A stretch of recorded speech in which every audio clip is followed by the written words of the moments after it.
শেখদি Abdullah Molla school and college কর্তৃক আয়োজিত আজকের অনলাইন ক্লাসে অষ্টম শ্রেণীর সকল শিক্ষার্থীদের আমি স্বাগত জানাচ্ছি।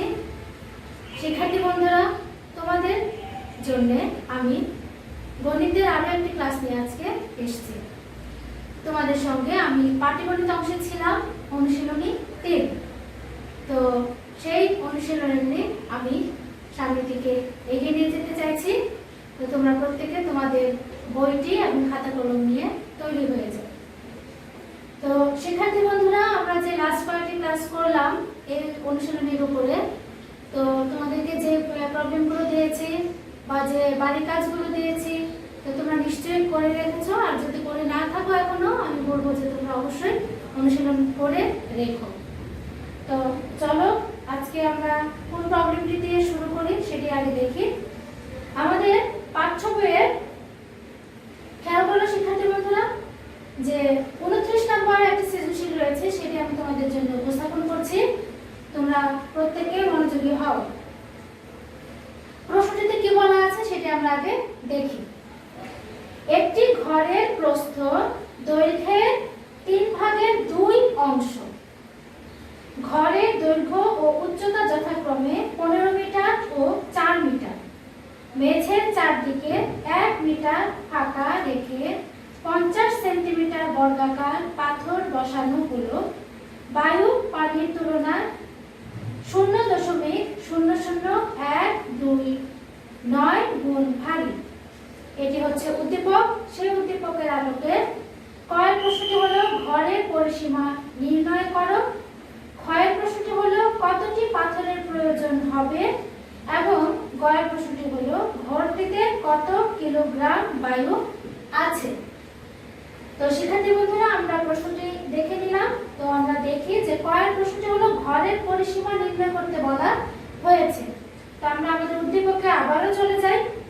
একটি ঘরের, শিক্ষার্থী বন্ধুরা, যেহেতু এখানে দৈর্ঘ্য এবং প্রস্থের কথা বলা হয়েছে, আমরা কিন্তু মূলত ঘরটিকে একটা আয়তাকার ঘনবস্তুর সঙ্গে তুলনা করতে পারি, তাই না? অর্থাৎ আয়তাকার হয়ে থাকে। সাধারণত ঘরগুলো কেমন হয়ে থাকে? আয়তাকৃতি হয়ে থাকে। তাহলে এই ঘরের দৈর্ঘ্য এবং প্রস্থের কথা বলা হয়েছে, কিন্তু নির্দিষ্ট করে দৈর্ঘ্য এবং প্রস্থ। শিক্ষার্থী বন্ধুরা, তো এখানে বলা হয়েছে কি যে একটি ঘরের প্রস্থ দৈর্ঘ্যের 3/2 অংশ। তো প্রস্থটি কিসের উপর ডিপেন্ড করছে? দৈর্ঘ্যের উপর ডিপেন্ড করছে। তাহলে আমরা পরবর্তী অংশে দেখতে পেলাম কি ঘরটির দৈর্ঘ্য এবং উচ্চতার মানটি দেওয়া রয়েছে।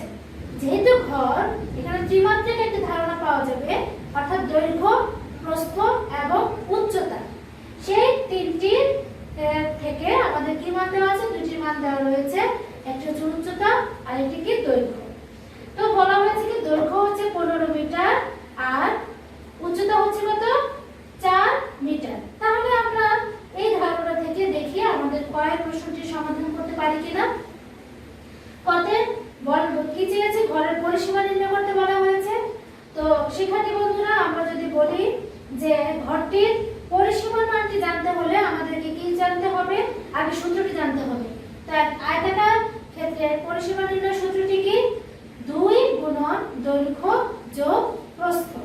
তাহলে এখানে তো আমাদের দৈর্ঘ্য মানটি সরাসরি দিয়ে দিয়েছে, কিন্তু প্রস্থের মানটি কিন্তু সরাসরি নেই। কিসের উপর ডিপেন্ড করতে হচ্ছে? দৈর্ঘ্যের উপর ডিপেন্ড করতে হচ্ছে। বলা হয়েছে কি প্রস্থটি হলো কি দৈর্ঘ্যের 3/2 অংশ। তাহলে আমাদের যে মানটি দেওয়া রয়েছে, তাহলে সেখান থেকে আমরা প্রস্থের মানটি দৈর্ঘ্যের মানটি থেকে আমরা প্রস্থের মানটি নির্ণয় করে নিব, এবং পরিসীমা সূত্রের মধ্যে মানগুলো বসিয়ে ঘরটির পরিসীমা নির্ণয় করে নিব। তো আজকে আমাদের প্রবলেমটি হচ্ছে কত? 29। প্রথমে আমরা ক নাম্বার প্রবলেমটি সলভ করছি। তো দেওয়া আছে, খেয়াল করো শিক্ষার্থী বন্ধুরা, দেওয়া আছে ঘরের দৈর্ঘ্য। ঘরের দৈর্ঘ্য সমান কত দেওয়া আছে? 15 মিটার। আচ্ছা, তাহলে সুতরাং ঘরের প্রস্থ কত হবে স্টুডেন্ট? 15 মিটারের 3/2 অংশ, তাই না? তাহলে আমি এভাবে লিখতে পারি 15 এর 3 দিলাম, মিটার দিয়ে দিলাম। 3 5 কত 15, তাহলে কত হবে 10 মিটার। তাহলে খেয়াল করো স্টুডেন্ট, আমরা দৈর্ঘ্য পেলাম, দৈর্ঘ্য থেকে আমরা কি করলাম প্রস্থের মানটিও বের করে নিলাম। ওকে, তাহলে এখন আমরা এই আয়তাকার ঘরটির পরিসীমা নির্ণয় করতে চাইছি। তাহলে পরিসীমাটি নির্ণয় করতে হলে আমরা কি করব, 2 গুণন দৈর্ঘ্য যোগ প্রস্থ, তাই তো? তাহলে দৈর্ঘ্যের মানটি আমরা কত পেয়েছি 15 যোগ প্রস্থের মানটি কত পেয়েছি 10, এবং এটিকে এককটিকে আমরা লিখে দিচ্ছি মিটার। তাহলে 2 গুণন এখানে কত হচ্ছে 25 metre is equal to 50 metre. তাহলে আমরা আমাদের যে ক্লু দেওয়া ছিল সেখান থেকে আমরা ঘরটির পরিসীমার মানটি নির্ণয় করে নিয়েছি। অর্থাৎ আমরা দৈর্ঘ্য এবং প্রস্থ জেনে গিয়েছি, সেখান থেকে আমরা ঘরটির পরিসীমা নির্ণয় করতে পেরেছি। আচ্ছা, এবার দেখো যে বলা হয়েছে কি ক্ষয়ের প্রশ্নটিতে আমরা যাচ্ছি। ক্ষতে বলা হয়েছে কতটি পাথরের প্রয়োজন হবে। তো আমরা প্রশ্নটিতে আবার যাচ্ছি। প্রশ্নটিতে কি বলা হয়েছে, প্রথম অংশে বলা হয়েছে ঘরের প্রস্থ দৈর্ঘ্যের 3/2 অংশ। তারপরে বলা হয়েছে ঘরের দৈর্ঘ্য ও উচ্চতার মান দেওয়া আছে, অর্থাৎ দৈর্ঘ্যের মান দেওয়া আছে 15 মিটার আর উচ্চতার মান দেওয়া আছে কি 4 মিটার। এবার নেক্সট স্টেপে বলা হয়েছে কি মেঝের চারদিকে, মেঝেটা কি আমরা তো জানি, মেঝের চারদিকে 1 মিটার ফাঁকা রেখে চারদিকে কি করবে পুরো 1 মিটার ফাঁকা রেখে 50 সেন্টিমিটার বর্গাকার পাথর বসানো হলো। কি বলা হয়েছে 50 সেন্টিমিটার বর্গাকার পাথর বসানো হয়েছে 1 মিটার ফাঁকা রেখে চারদিকে কিন্তু ফাঁকা রয়েছে সেটি বলা হয়েছে। এইটুকু বলা হলো। তারপরে আমরা দেখি যে এই ধারণা দিয়ে আমরা আমাদের প্রশ্নটি সমাধান করে নিতে পারছি কিনা। তাহলে আমরা আমাদের ইতিমধ্যে যে প্রবলেমগুলো সলভ করেছি আয়তাকার বাগান বা পুকুরের কথা দিয়ে, তো সেই মতেই আমরা যদি সেরকম করে যদি আমরা আমাদের এই প্রবলেমটি সলভ করতে পারি, তাহলে দেখি কি করতে পারি কিনা।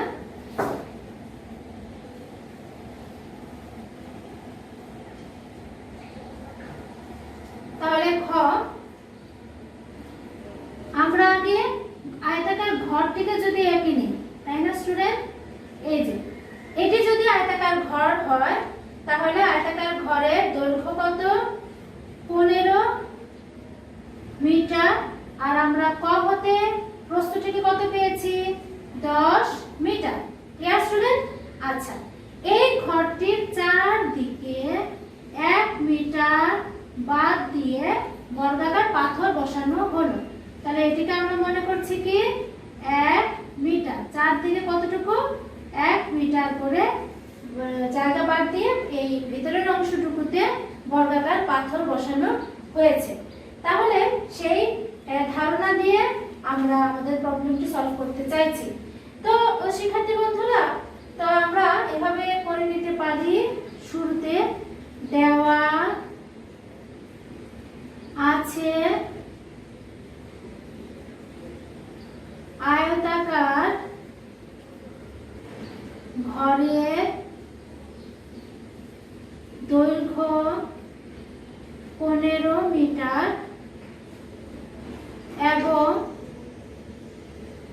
ক হতে আয়তাকার ঘরের প্রস্থ কত পেয়েছ 10 মিটার। এটুকু পর্যন্ত আমরা এখানে নিয়ে নিলাম। আর আমাদের মেঝের চারদিকে যে 1 মিটার ফাঁকা রয়েছে সেটাও আমরা এখানে উল্লেখ করে নিব। আবার ঘরের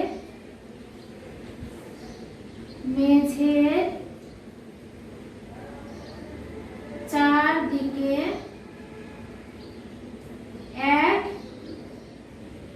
মিটার, চারদিকে কি বলা হয়েছিল 1 মিটার ফাঁকা রাখা হয়, 1 মিটার ফাঁকা রাখা হয়। ওকে, আমরা এইটুকু পর্যন্ত দেখে নিলাম। তাহলে ফাঁকা স্থান বাদে ঘরটির দৈর্ঘ্য কত হবে, ঘরটির প্রস্থ কত হবে, সেই মতো করে আমরা আমাদের যদি কাজটিকে করে নেই তাহলে আমরা দেখি কি করা যাচ্ছে। সাথে বন্ধুরা এটুকু তো আমরা করলাম। আচ্ছা, এবার আমরা কি করতে পারি স্টুডেন্ট? আমরা যে এর আগে যে ধারণা পেয়েছি আয়তাকার বাগানের অঙ্কগুলো করতে, যে আয়তাকার বাগানের দৈর্ঘ্য প্রস্থ ছিল, তার ভিতরে সমান পার বিশিষ্ট পুকুর খনন করা হয়েছে বা পথ বিশিষ্ট জায়গা রেখে তারপর পুকুর খনন করা হয়েছে, তখন আমরা কি করতাম? দৈর্ঘ্য প্রস্থ থেকে যে ভেতরের দৈর্ঘ্যটি এবং প্রস্থটি বের করার জন্য দুই পাশে যে সমান পার ছিল অথবা পথ ছিল সেগুলো আমরা বাদ দিয়ে দিয়েছি, তাই না স্টুডেন্ট? তো আমাদেরকে যে বলা হয়েছে যে কতটি পাথরের প্রয়োজন হবে, তার মানে কি শিক্ষার্থী বন্ধুরা?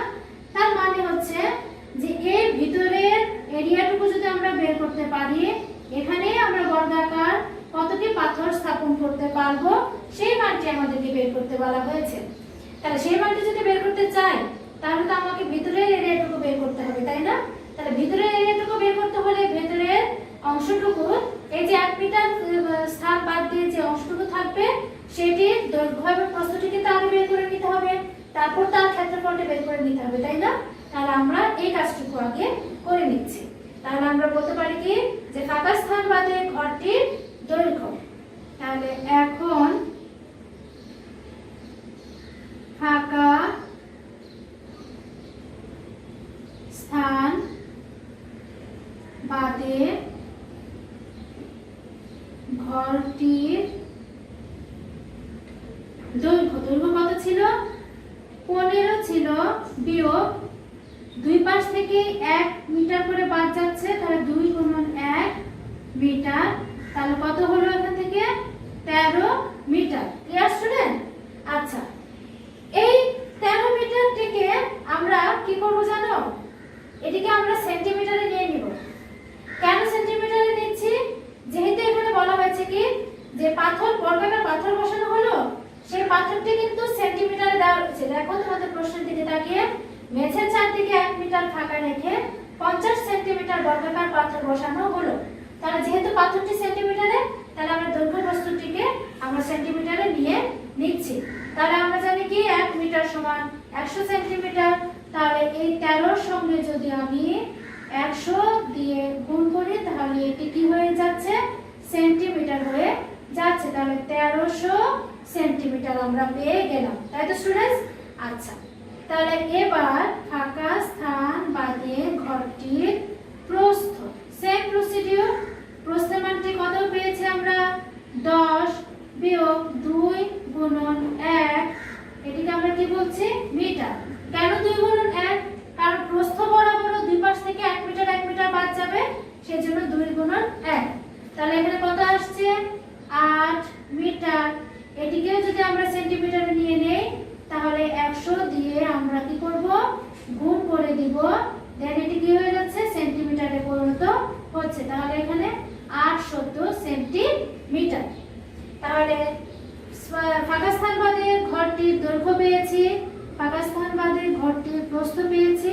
তাহলে আমরা ফাঁকা স্থান বাদে ঘরটির ক্ষেত্রফলটি নির্ণয় করে নিতে চাইছি। তাহলে এখন আমরা কি করব? তাহলে সুতরাং ফাঁকা স্থান বাদে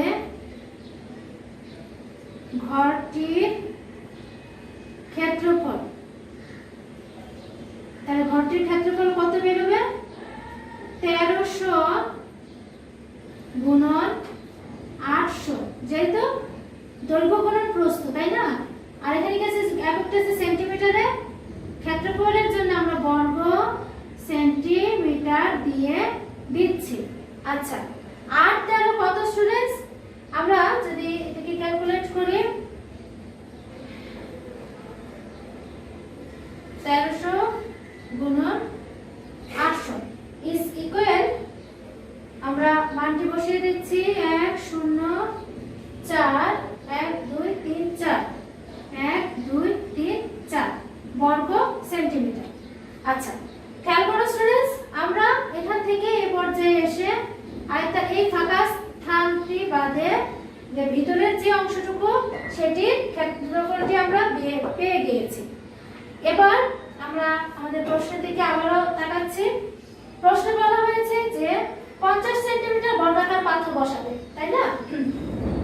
তাহলে এই 50 সেন্টিমিটার বর্গাকার পাথর, এখানে আমরা পাথরটির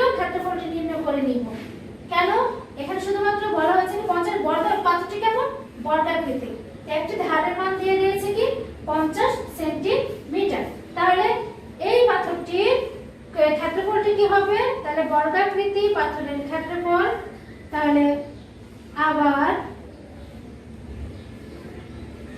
দেওয়া আছে বর্গাকৃতি পাথর এক বাহু, বর্গাকৃতি পাথরের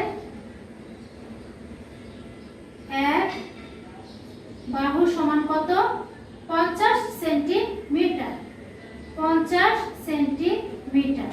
তাহলে সুতরাং বর্গাকৃতি পাথরের ক্ষেত্রফল একটি দিয়ে দিতে পারি, আমরা একটি দিয়ে দিতে পারি। তাহলে একটি বর্গাকৃতি পাথরের ক্ষেত্রফল সমান বর্গাকৃতির ক্ষেত্রফল নির্ণয় সূত্রটি কি, এক বাহু হোল স্কয়ার। তাহলে আমরা করতে পারি কি, 50 লিখে তার উপরে স্কয়ার দিয়ে বর্গ সেন্টিমিটার আমরা দিয়ে দিচ্ছি স্টুডেন্টস। তাহলে এটিকে করলে পরে আমরা কি পাবো, 2500 বর্গ সেন্টিমিটার। Clear students? তাহলে খেয়াল করো, আমরা যেই স্থানে পাথর বসাবো সেই স্থানের ক্ষেত্রফলটি পেয়েছি, যেই পাথরটি বসাবো অর্থাৎ যেই মাপের পাথর বসাতে চাইছি তার সেই পাথরের ক্ষেত্রফল কিন্তু আমরা পেয়ে গিয়েছি। তাহলে এবার আমরা কি করতে পারি, এখন বলতে পারি না যে 2500 অর্থাৎ 2500 বর্গ সেন্টিমিটারের জন্য প্রয়োজন একটি পাথর, অর্থাৎ এইটুকু, এটাও তো ফ্লোরের বা মেঝের একটি এরিয়া কভার করবে, তাই না স্টুডেন্টস? তাহলে এইটুকু এরিয়ার জন্য কয়টি পাথরের প্রয়োজন, একটি পাথরের প্রয়োজন। আমরা মূলত বার করতে চাচ্ছি যে এই এরিয়াটুকুতে বর্গাকৃতি পাথর বসাতে অর্থাৎ 50 সেন্টিমিটার বাহু বিশিষ্ট বর্গাকৃতি পাথর বসাতে কয়টি পাথর লাগবে। তাহলে আমরা এখন বলতে পারি কি, যে 2500 বর্গ সেন্টিমিটার স্থানের জন্য পাথর, আমাদের এখানে প্রয়োজন লিখেছে, আচ্ছা পাথর প্রয়োজন কয়টি, সমান একটি। আচ্ছা তাহলে সুতরাং আমরা যে বলছি যে এই এরিয়াটা, তাহলে এটার জন্য আমাদের কয়টা পাথর লাগবে সেটা আমরা দেখে নিচ্ছি। পাথর প্রয়োজন সমান কত হবে স্টুডেন্টস, তাহলে 1 0 4 1 2 3 4 ডিভাইড বাই 2500, ঠিক। তাহলে এটা যদি আমরা ক্যালকুলেট করি ক্যালকুলেটরের মাধ্যমে, খেয়াল করো 1 0 4 0 0 0 0 ডিভাইডেড বাই 2500 ইকুয়াল 416টি। তাহলে আমরা কি পেলাম স্টুডেন্টস, 416টি। তাহলে অর্থাৎ এখানে আমরা বলতে পারি কি, 416টি পাথর প্রয়োজন। Clear students? আচ্ছা তাহলে এইটুকু পর্যন্ত আমরা করলাম। এবার আমরা পরের অংশে চলে যাচ্ছি, অর্থাৎ গতে কি আছে সেটি আমরা দেখি আমরা কেমন করে সলভ করতে পারি।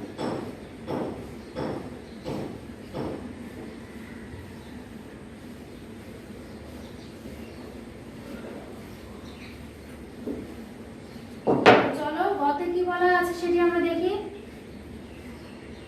গতে বলা হয়েছে কি, যে ঘরটিতে কত কিলোগ্রাম বায়ু আছে। তো আমরা আবার প্রশ্নটির দিকে তাকাচ্ছি। প্রথম দুটি অংশের পার্ট আমরা অলরেডি করে ফেলেছি। লাস্টে যে অংশটুকু ছিল উদ্দীপকের, বায়ু পানির তুলনায় 0.00129 গুণ ভারী। এখান থেকে আমরা কি করতে পারি, তো তার জন্য আমাদের প্রথম অংশ থেকে মোটামুটি কিছু অংশ লাগবে।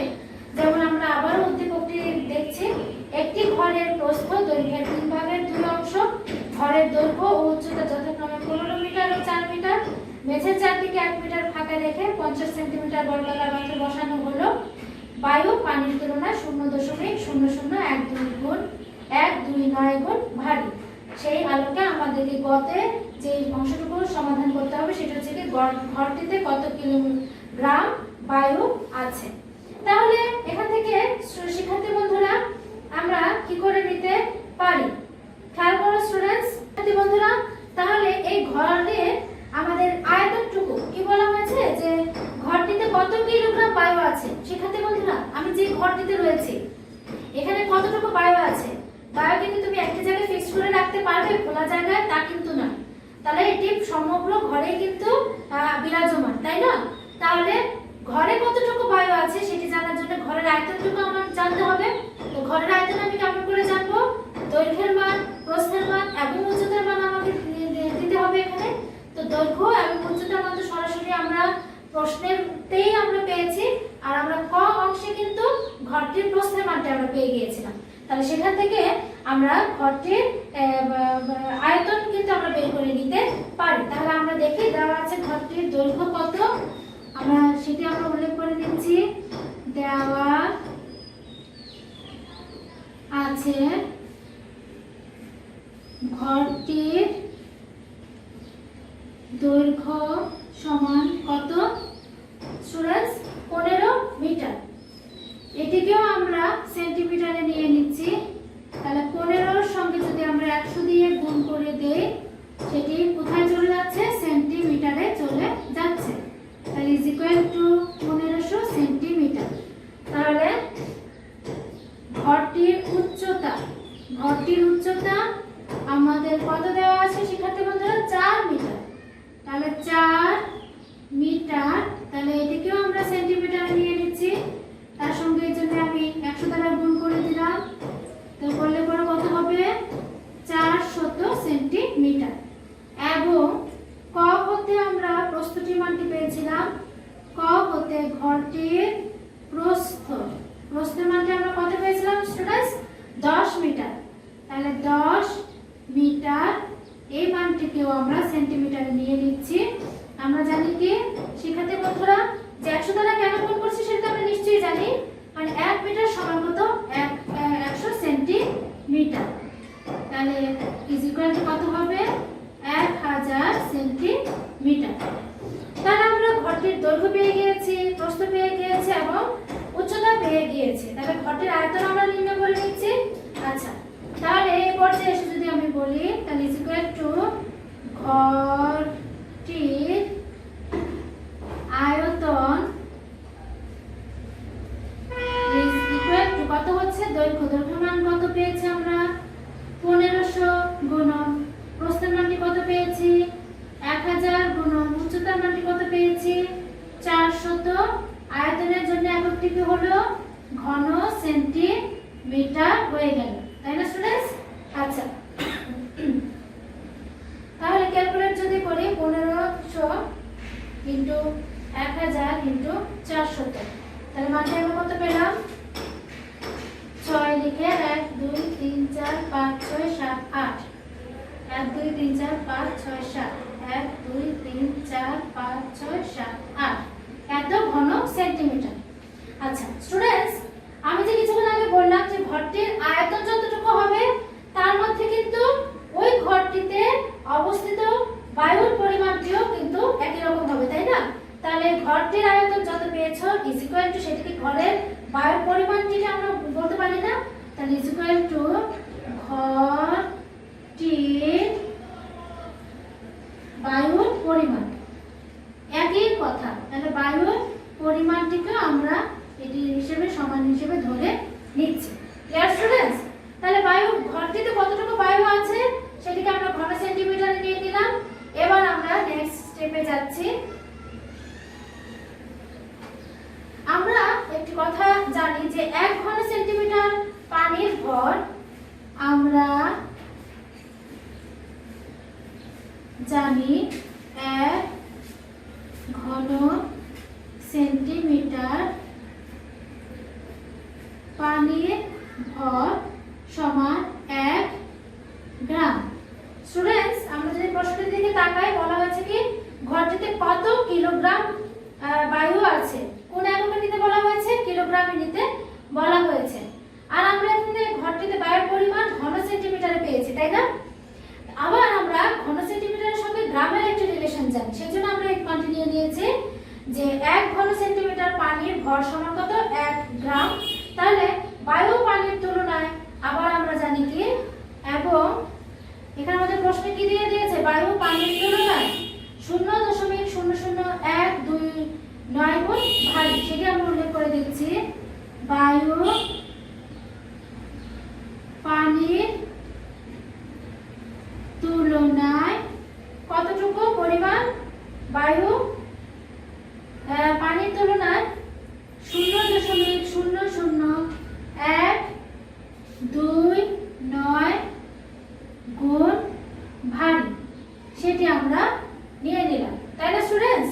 আচ্ছা, তাহলে এখান থেকে 1 ঘন সেন্টিমিটার বায়ুর ভর কত সেটি আমরা বের করে নিচ্ছি। তাহলে এখন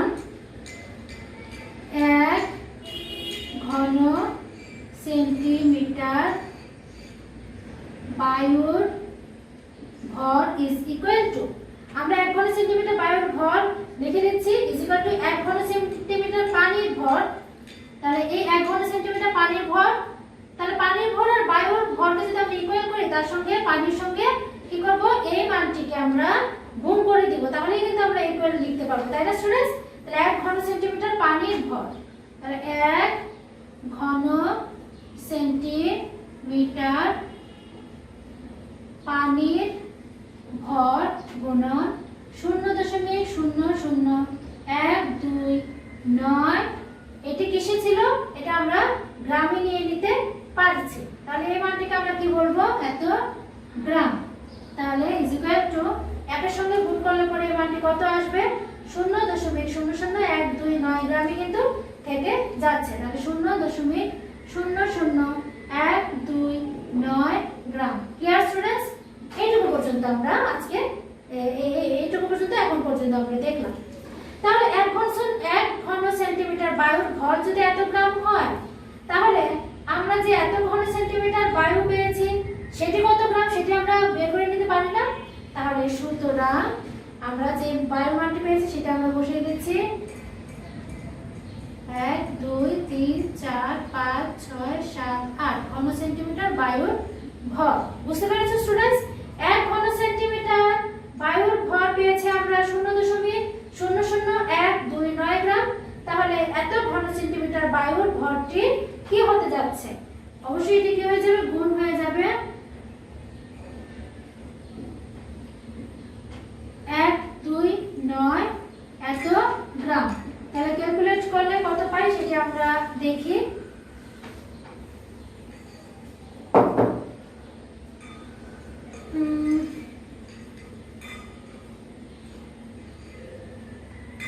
is equal to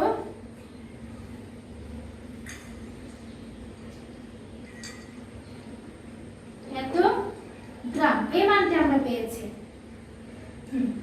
খেয়াল করো স্টুডেন্টস, আমরা তো এই পর্যন্ত এসে গ্রামে বের করে নিয়েছি, কিন্তু আমাদের প্রশ্ন বলা হয়েছে কত কিলোগ্রাম, অর্থাৎ গ্রামটিকে আবার কিলোগ্রামে নিয়ে যেতে হবে। আমরা জানি কি যে 1 কিলোগ্রাম সমান 1000 গ্রাম, তাহলে এটাকে যদি আমরা 1000 দিয়ে ভাগ করে দেই তাহলে কিন্তু কিলোগ্রামের মানটি আমরা পেয়ে যাব, তাই না স্টুডেন্টস? তাহলে এই মানটিকে যদি আমরা 1000 দিয়ে ভাগ করে দেই তাহলে আমরা কি পাচ্ছি, কিলোগ্রাম পাচ্ছি। ক্লিয়ার? তাহলে পরে কত আসবে এখান থেকে, 0 0 0 কেটে দাও, তাহলে 774 কিলোগ্রাম।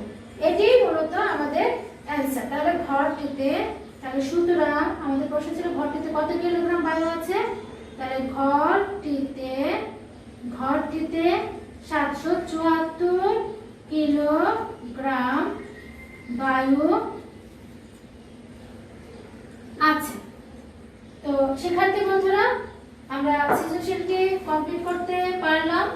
তো আমরা নেক্সট আমরা কি করতে পারি সেটি আমরা দেখি যে আমাদের বাড়ি কাজ হিসেবে আমরা কি দিব। তোমরা এই ধরনের প্রবলেমগুলো ভালো করে বাসায় সলভ করে রেখো। আজকের জন্য আমি বাড়ি কাজ দিচ্ছি তোমাদেরকে। অনুশীলনীর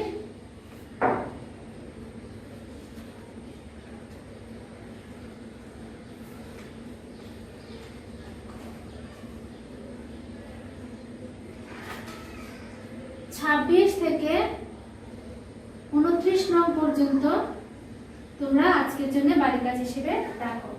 তাহলে শিক্ষার্থী বন্ধুরা, এতক্ষণ ক্লাসটি করার জন্য প্রত্যেককে ধন্যবাদ জানাচ্ছি। তোমরা সবাই ভালো থেকো, এই শুভকামনায় আজকের ক্লাসটি আমি এখানেই শেষ করছি। আল্লাহ হাফেজ।